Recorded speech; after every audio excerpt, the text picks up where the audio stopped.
Mi esposo me botó de la casa porque descubrió que tenía 5 novios, grabó todo y lo subió a sus redes sociales. Si estuvo mal lo que hice, pero, ¿merecía esa humillación? La pantalla de mi teléfono es un portal al infierno. Cada actualización, cada nuevo comentario, cada vez que la cifra de visualizaciones salta por miles, siento como si una capa más de mi piel fuera arrancada en público. Estoy encerrada en la habitación anónima de un hotel barato, con las cortinas corridas y el sonido del aire acondicionado zumbando como un enjambre de avispas. Pero no hay escapatoria. El vídeo está en todas partes. Mi cara, descompuesta por el pánico.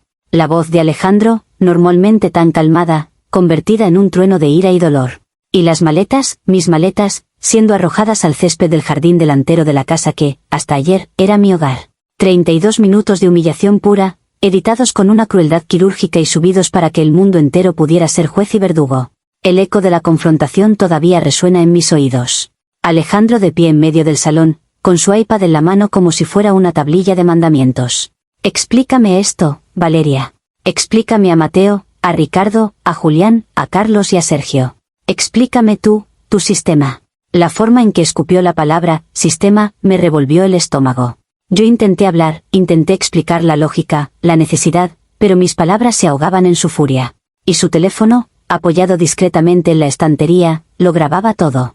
Cada una de mis excusas patéticas, cada una de mis lágrimas de cocodrilo. No era una discusión, era una emboscada. Un linchamiento digital meticulosamente planeado. Mientras veo los comentarios, siento que el aire se vuelve denso, irrespirable. Arpía. Monstruo. No tiene alma. Extraños de todo el mundo diseccionan mi carácter, analizan mi ropa, se burlan de mi llanto. Mis amigos me llaman, pero no contesto. ¿Qué podría decirles? Mi familia ha intentado contactarme, pero he apagado las notificaciones de sus chats.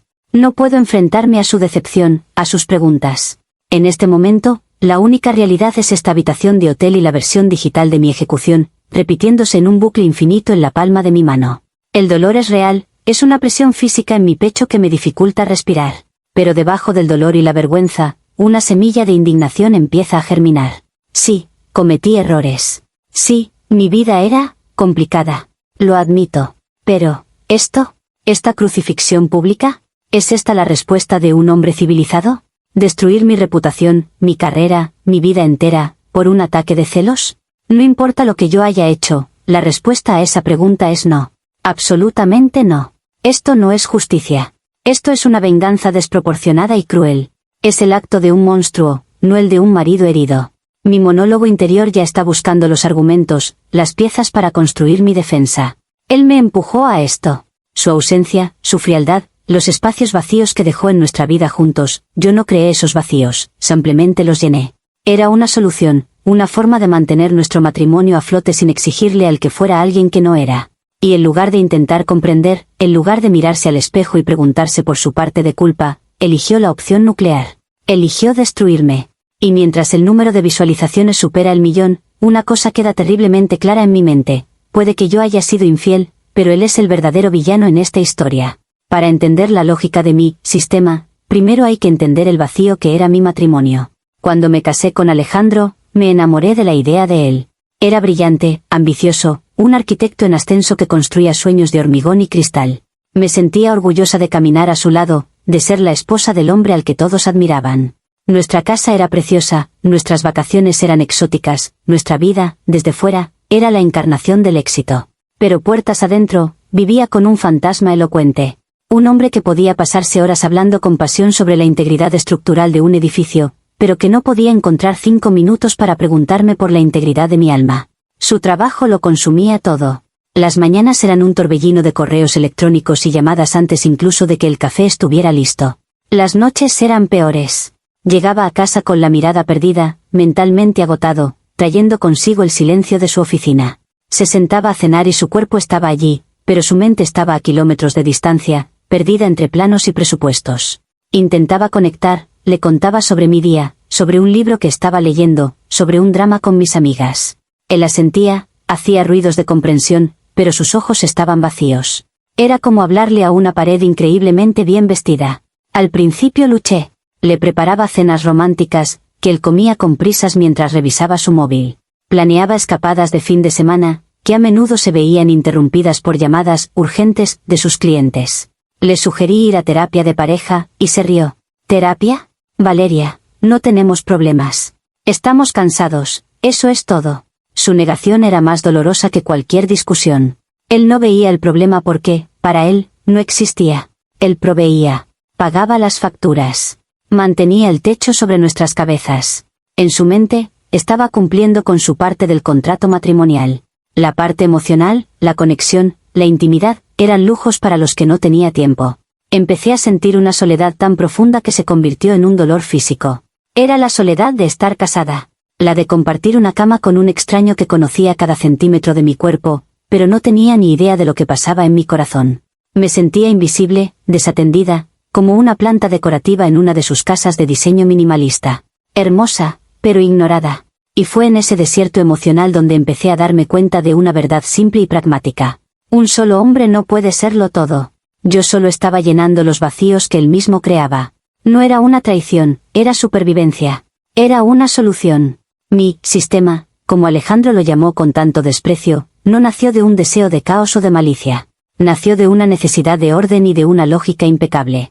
Si mi coche necesita aceite, lo llevo al mecánico. Si me duele una muela, voy al dentista. No le exijo a mi médico de cabecera que sea también mi fontanero. ¿Por qué el amor debería ser diferente? Alejandro era un excelente proveedor, un compañero estable, pero emocionalmente era un desierto. Así que, en lugar de intentar extraer agua de una piedra, decidí buscar diferentes pozos para cada una de mis necesidades. Fue, sinceramente, una genialidad logística. El primero fue Mateo, un profesor de literatura que conocí en un club de lectura. Con él saciaba mi sed intelectual. Podíamos pasarnos horas debatiendo sobre filosofía, poesía y arte.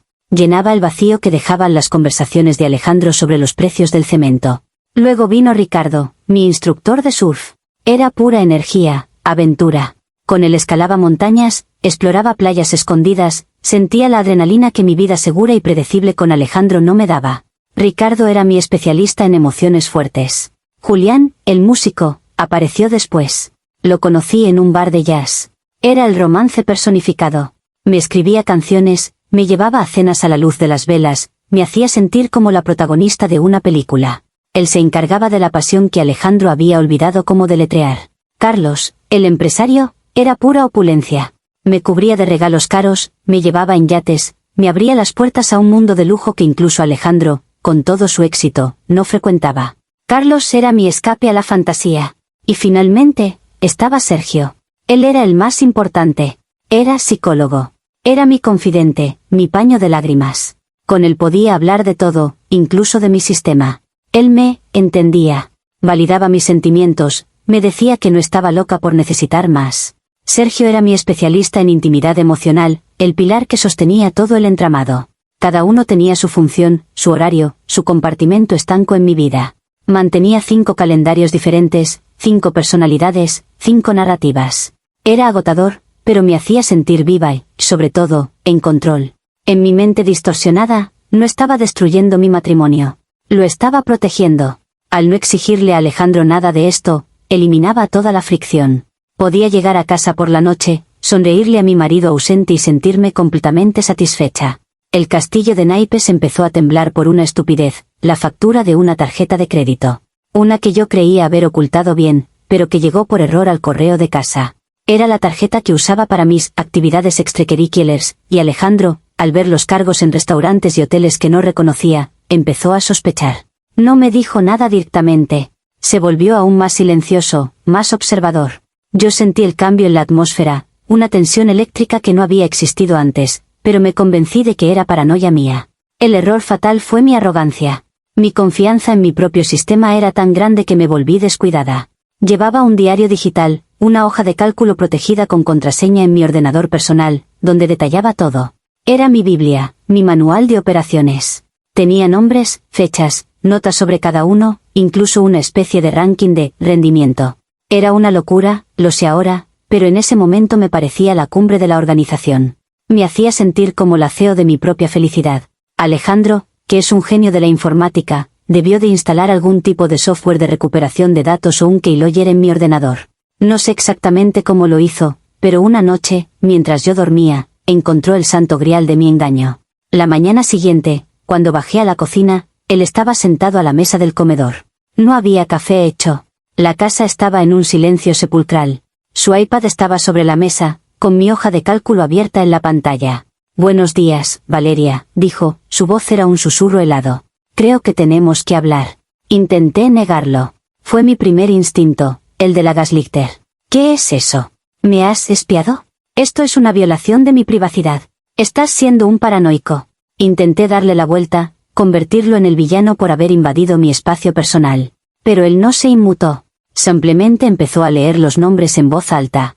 Mateo, Ricardo, Julián, Carlos, Sergio. Con cada nombre, sentía que una pared invisible se derrumbaba a mi alrededor. Las pruebas eran irrefutables. Mi sistema, mi obra maestra de la compartimentación, había implosionado. Y fue entonces cuando vi el teléfono, apoyado en la estantería, con su pequeña luz roja parpadeando. La trampa ya estaba tendida. Y eso me devuelve a esta habitación de hotel, a este purgatorio digital. He terminado de contar mi historia, de ordenar los hechos en mi cabeza, y mi conclusión es más firme que nunca. El verdadero crimen, el acto de una crueldad imperdonable, no fue mi sistema. Mi sistema, con toda su complejidad y su moralidad cuestionable, era en el fondo un intento desesperado de sobrevivir a un matrimonio vacío, de encontrar la felicidad sin tener que destruir la estabilidad que Alejandro me proporcionaba. Era una solución imperfecta a un problema que él se negaba a ver. Era mi forma de lidiar con su abandono emocional. El verdadero crimen es ese vídeo. Es la decisión calculada y fría de un hombre de no solo terminar una relación, sino de aniquilar a la persona con la que compartió su vida. No le bastó con echarme de casa. Tenía que asegurarse de que no me quedara nada. Tenía que convertirme en un espectáculo de la humillación, en un meme, en un monstruo a los ojos del mundo. Quería destruir mi carrera, mis amistades, mi relación con mi familia. No buscaba justicia, buscaba la aniquilación total. Mientras los me gusta y los compartir siguen subiendo, me doy cuenta de que la gente no ve la historia completa. Ven a una mujer infiel y a un marido vengador. No ven los años de soledad, las noches de silencio, la desesperación que me llevó a construir mi extraña red de seguridad emocional. No ven que su acto, el de subir ese vídeo, es infinitamente más dañino y permanente que cualquiera de mis errores. Mis infidelidades hirieron a un hombre. Su vídeo ha desatado a una jauría mundial para que me devore viva. Así que, sí, lo que hice estuvo mal según los estándares convencionales de la monogamia. Lo admito. Pero, ¿merecía esto? ¿Merecía que mi vida entera fuera incinerada en la pira de las redes sociales por un hombre que se niega a aceptar su propia parte de culpa en el fracaso de nuestro matrimonio? La respuesta sigue siendo un rotundo no. Él me convirtió en la villana para poder ser el héroe trágico. Pero yo conozco la verdad. Puede que yo rompiera nuestros votos, pero él destruyó mi alma. Y no sé qué pecado es peor. Comentarios populares de Reddit, sobre la historia principal. Usuario anónimo 1. Tu capacidad para racionalizar un engaño a escala industrial como una solución pragmática es sinceramente aterradora. Describes tu sistema de 5 novios con la frialdad de un gerente de proyectos, como si la logística fuera el único desafío moral. No estabas llenando vacíos, estabas construyendo un universo paralelo de egoísmo. Y ahora, te atreves a quejarte del método de exposición en lugar del monumental engaño en sí. Es el equivalente a que un ladrón de banco se queje de que la tinta de seguridad le ha manchado el traje. La desproporción de tu argumento es asombrosa. Respuesta de la OP. Es evidente que nunca has experimentado la soledad dentro de un matrimonio. Es un tipo de silencio que te devora por dentro. Mi sistema, como tú lo llamas despectivamente, no era por egoísmo, era por desesperación. Era una forma de mantenerme a flote. Y sí, me quejo del método, porque el método importa. Hay una diferencia abismal entre una ruptura privada y una ejecución pública. Él no buscaba terminar la relación, buscaba destruirme como persona. Si no puedes ver la crueldad en eso, entonces tu brújula moral está tan rota como crees que está la mía. Usuario anónimo 2. La parte más escalofriante es cómo deshumanizas a tus 5 novios. No los describes como personas con sentimientos, sino como especialistas o funciones que contrataste para satisfacer tus necesidades, el intelectual, el aventurero, el romántico. Los tratabas como si fueran aplicaciones en tu teléfono, no seres humanos a los que también estabas engañando, porque dudo que supieran que eran parte de una colección. Ahora te sientes sola, pero has pasado años tratando a las personas a tu alrededor como objetos intercambiables para tu propio beneficio. Quizás no estás sola, simplemente estás experimentando el mismo vacío que les ofrecías a los demás. Respuesta de la OP. No los deshumanicé. Simplemente entendí lo que cada uno podía ofrecer. Era una relación de mutuo acuerdo, aunque no fuera explícita. Ellos obtenían de mí lo que querían, compañía, diversión, afecto, y yo obtenía lo que necesitaba. Era un intercambio justo. Nadie fue forzado a nada. Y el hecho de que me culpes por ser organizada y entender las dinámicas interpersonales solo demuestra que te asusta una mujer que sabe lo que quiere y cómo conseguirlo. Mi relación con ellos era mucho más honesta que mi matrimonio con Alejandro, porque al menos yo no pretendía ser algo que no era. Usuario anónimo 3. Tu justificación se basa enteramente en la premisa de que tu esposo era, emocionalmente ausente. Pero todo lo que describes es un hombre extremadamente dedicado a su carrera, que llegaba a casa cansado. ¿Intentaste comunicarte de verdad? ¿O simplemente diagnosticaste el problema y decidiste subcontratar las soluciones sin consultarle? Presentas tu engaño masivo como la única opción lógica, pero ignoras las opciones reales que tenías, la comunicación honesta, la terapia o, la más obvia de todas, el divorcio. Elegiste el engaño porque te permitía tenerlo todo, la seguridad de Alejandro y la diversión de los demás. No fue supervivencia, fue pura codicia. Respuesta de la OP. Por supuesto que intenté comunicarme. ¿Crees que no lo hice? Durante años. Y cada intento se estrellaba contra un muro de indiferencia. Estoy cansado, Valeria, ha sido un día largo, no empecemos con el drama. Hay un límite de veces que puedes llamar a una puerta antes de darte cuenta de que no hay nadie en casa. El divorcio habría sido admitir el fracaso. Mi solución, aunque poco convencional, era un intento de salvar lo que teníamos, de no cargar a Alejandro con expectativas que claramente no podía cumplir. No fue codicia. Fue un acto de resignación y, a mi manera, un sacrificio. Mantuve la fachada por él, mientras buscaba lo que necesitaba en otra parte. Actualización 1. El tsunami digital del vídeo de Alejandro no tardó en arrasar mi vida real. 2 días después de encerrarme en este hotel, recibí una llamada del director de recursos humanos de mi empresa. Trabajo en una firma de relaciones públicas, o más bien, trabajaba. Me citó a una reunión urgente. Fui, con ojeras y la dignidad hecha jirones, y me despidieron. Invocaron la cláusula de moralidad de mi contrato, diciendo que mi notoriedad pública había causado un daño irreparable a la reputación de la firma.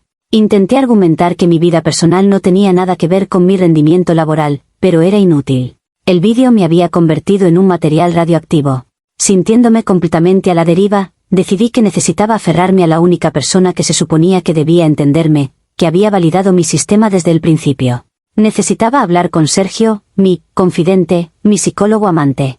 Él sabría qué decir, cómo calmar la tormenta en mi cabeza. Le llamé, pero su teléfono estaba apagado. Le envié un torrente de mensajes desesperados. Horas después, recibí una respuesta, pero no de él. Era de un amigo en común, otro psicólogo de su círculo. El mensaje era cortante y brutal. Valeria, Sergio me ha pedido que te diga que dejes de contactarle. Está aterrado. Su carrera podría terminar si alguien lo asocia públicamente contigo en este escándalo. Si intentas volver a ponerte en contacto con él, solicitará una orden de alejamiento. La traición me dejó sin aire. El hombre que me había susurrado que mi forma de ver las relaciones era avanzada y comprensible, ahora me trataba como a una plaga. La hipocresía era tan densa que casi podía tocarla. Y ese fue solo el principio del fin. Intenté contactar a los otros especialistas. Ricardo, el aventurero, me bloqueó después de enviarme un emoji de una cara vomitando. Julián, el músico romántico, borró todas sus redes sociales y desapareció. Carlos, el empresario, hizo que su asistente me llamara para decirme que el señor lamenta cualquier malentendido, pero su asociación ha concluido. Mateo, el intelectual, simplemente no respondió. Mi sistema de apoyo, mi red cuidadosamente construida, se había desvanecido en menos de 48 horas. Se reveló por lo que realmente era, una colección de hombres que estaban felices de participar en mi juego secreto, pero que huyeron como ratas en cuanto las luces se encendieron. No eran mis salvadores, eran turistas en mi vida, y el parque de atracciones acababa de cerrar por un derrumbe. Cada rechazo era una nueva puñalada, pero en lugar de provocarme una pizca de autorreflexión, cada portazo reforzaba mi narrativa de mártir. El mundo entero estaba lleno de cobardes. Nadie, absolutamente nadie, era capaz de afrontar la complejidad de la verdad. Al final, resulta que estoy sola no porque yo sea el monstruo, sino porque soy la única que tuvo el valor de ser honesta con sus propias necesidades. Comentarios populares de Reddit, sobre la actualización 1. Usuario anónimo 4. Te despidieron, tu amante principal amenaza con una orden de alejamiento y el resto de tu sistema te ha abandonado. Y tu conclusión es que, todos son unos cobardes, y que tú eres la única honesta. Esta falta de autoconciencia es de nivel olímpico. No te abandonaron por complejidad, te abandonaron por toxicidad y riesgo. Eres un escándalo andante, y ellos, lógicamente, están salvando sus propias reputaciones. La única honestidad que demostraste fue hacia tus propios deseos egoístas, no hacia ninguna de las 6 personas que engañabas simultáneamente. Respuesta de la OP. Es fácil llamarlo toxicidad, cuando no quieres admitir que la gente huye de cualquier cosa que no sea simple y fácil. Ellos disfrutaron de los beneficios de nuestro acuerdo mientras fue secreto y conveniente. En el momento en que se requirió un mínimo de lealtad o valentía, demostraron quiénes eran realmente. Yo nunca les mentí sobre lo que buscaba en ellos, aunque no les diera todos los detalles. Ellos me mintieron a mí, fingiendo una conexión que no estaban dispuestos a defender. Su cobardía es el verdadero problema aquí. Usuario anónimo 5. El rechazo de Sergio, el psicólogo, debería ser tu mayor llamada de atención. Este es un hombre al que tú misma describes como un profesional de las emociones, alguien que validó tu sistema. El hecho de que ahora esté aterrado de ser asociado contigo y te amenace legalmente, demuestra que su validación era probablemente parte de la seducción, no un diagnóstico clínico honesto. Te dijo lo que querías oír para acostarse contigo. Y ahora que hay consecuencias reales, está protegiendo su licencia y su carrera. No te validó, te utilizó, igual que tú lo utilizabas a él. Respuesta de la OP. Puede que tengas razón en que me utilizó. Y eso solo refuerza mi punto. He sido traicionada por todos. Por mi esposo, que prefirió la venganza al entendimiento, y por los hombres que busqué para llenar los vacíos, que resultaron ser tan superficiales y egoístas como él. Esto no me convierte en la villana.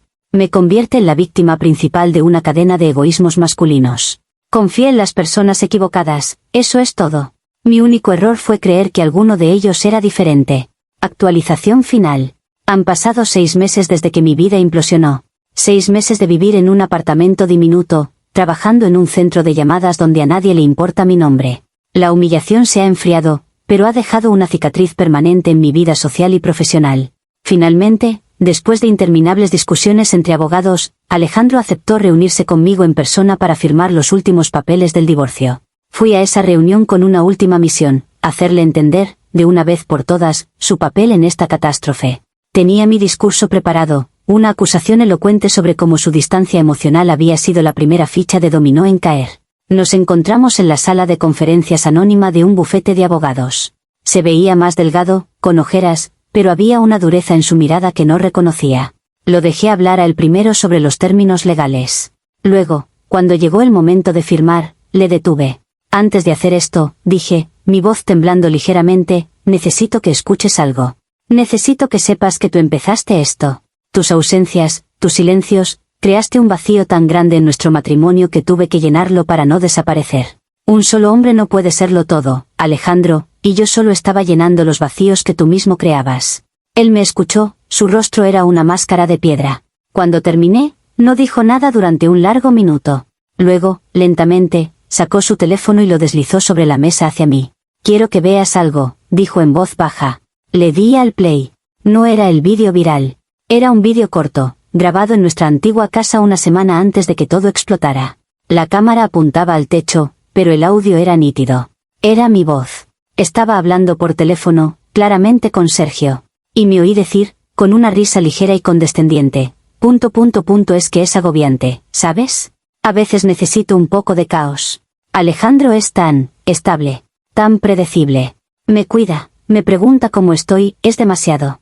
Me aburre. El audio continuó, y luego, en el vídeo, la cámara del teléfono de Alejandro se giró. Se estaba grabando a sí mismo, de pie en el pasillo, escuchando mi conversación desde la otra habitación. La expresión de su rostro era de una devastación tan absoluta, tan pura, que tuve que apartar la mirada. Apagó el vídeo y me miró. El problema nunca fue que yo creara vacíos, Valeria, dijo, y su voz, aunque muerta, cortaba como el cristal. El problema es que yo te daba estabilidad, y tú eres adicta al caos.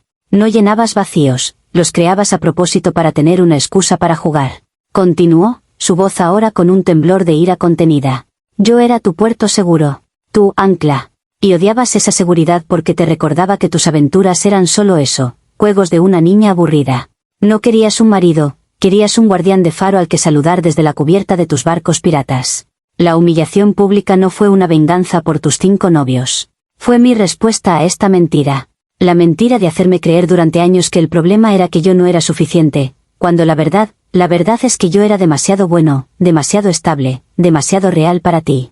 Firmó los papeles, se levantó y se fue, dejándome sola en esa sala silenciosa, con el eco de mi propia voz y la imagen de su rostro destrozado grabados a fuego en mi cerebro. El pilar de mi justificación no se había roto. Él lo había pulverizado. Comentarios populares de Reddit, sobre la actualización final. Usuario anónimo 6. La verdad, cuando finalmente llega, es más brutal que cualquier vídeo viral. Tu justificación entera se basaba en que él era distante, pero la evidencia de tu propia voz demuestra lo contrario. Era demasiado atento. No estabas huyendo de la soledad, estabas huyendo de la intimidad. Lo que tú llamabas vacíos eran en realidad los espacios que necesitabas para poder respirar el oxígeno del drama y el engaño. Es una de las autodemoliciones más completas que he presenciado. Respuesta de la OP. No sé qué decir. Escuchar mi propia voz es como si fuera otra persona. Una persona que no reconozco. Dije esas cosas. Realmente dije esas cosas. El recuerdo es vago, como un mal sueño, pero la prueba está ahí. Él no estaba ausente. Estaba presente. Y yo lo odiaba por ello. ¿Qué clase de monstruo hace eso? ¿Qué clase de monstruo soy yo? Usuario anónimo 7. Su frase, no querías un marido, querías un guardián de faro al que saludar desde la cubierta de tus barcos piratas, es una de las metáforas más devastadoras y precisas que he leído. Captura perfectamente tu dinámica. Él te proporcionaba la luz para guiarte a casa, y tú usabas esa seguridad para navegar hacia otros puertos. El vídeo que te mostró no fue una prueba para un tribunal, fue un espejo. Y te obligó a mirarte en él por primera vez. Debe ser horrible, pero es el único camino para salir de esto. Respuesta de la OP. Es peor que horrible. Es como si toda la estructura de mi realidad, todas las excusas, todas las historias que me contaba a mí misma, se hubieran disuelto en un segundo. Me he quedado sin nada. Sin justificaciones. Sin ira. Solo, esta cosa hueca en el pecho. No sé quién soy sin mi indignación. Sin ser la víctima. Si no soy la víctima, ¿entonces qué soy? Usuario anónimo 8. La venganza de Alejandro no fue el vídeo público. Fue el vídeo privado. El que guardó para el final. El vídeo viral te convirtió en una villana a los ojos del mundo. Este vídeo te ha convertido en una villana a tus propios ojos, que es infinitamente peor. Te ha quitado tu arma más poderosa, tu capacidad para mentirte a ti misma. Te ha dejado desarmada y desnuda con la verdad. Y ahora, por primera vez, la verdadera reconstrucción puede comenzar. No la de tu reputación, sino la de tu alma. Respuesta de la OP. Tienes razón. Me ha quitado mi historia. Me ha dejado solo con los hechos. Y los hechos son, que yo era el vacío. Yo era el problema. Siempre lo fui. No sé cómo se vive con eso. No sé por dónde empezar.